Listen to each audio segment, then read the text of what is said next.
Thunderbolts est de très loin le meilleur film Marvel en termes d'histoire et de narration. Je n'ai jamais mis de film Marvel dans mon top 10 de l'année.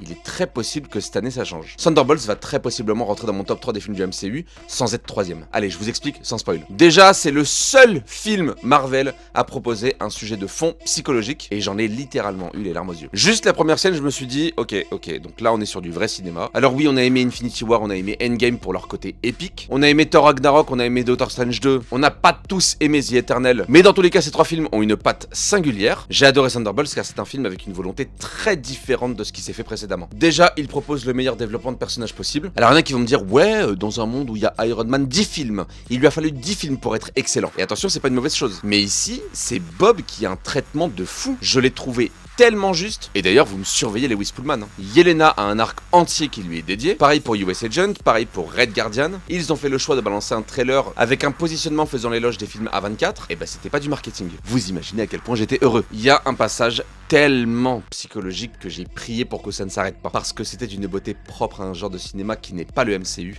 Et c'est exactement pour ça que j'ai aimé. Vous savez c'est quoi la moins bonne qualité du film ? C'est Bucky. Et c'est vous dire à quel point le film est excellent. Thunderbolts est un film de genre et je me pose la question, est-ce que c'est le meilleur film du Marvel Cinematic Universe ? Je vous donne la réponse un peu plus tard, j'ai besoin de prendre du recul. Donc ce film est une réussite et vous savez ce que ça veut dire ? Rassurez-vous, c'est pas un spoil, mais ça veut dire que le film Les 4 Fantastiques sera tout aussi excellent, voire plus. Car c'est écrit par le même scénariste, en l'occurrence Eric Pearson, qui a également écrit Thor Ragnarok, qui est un succès indéniable. Je vous donne 10 jours pour aller voir le film, après quoi on va analyser le sujet de fond du film.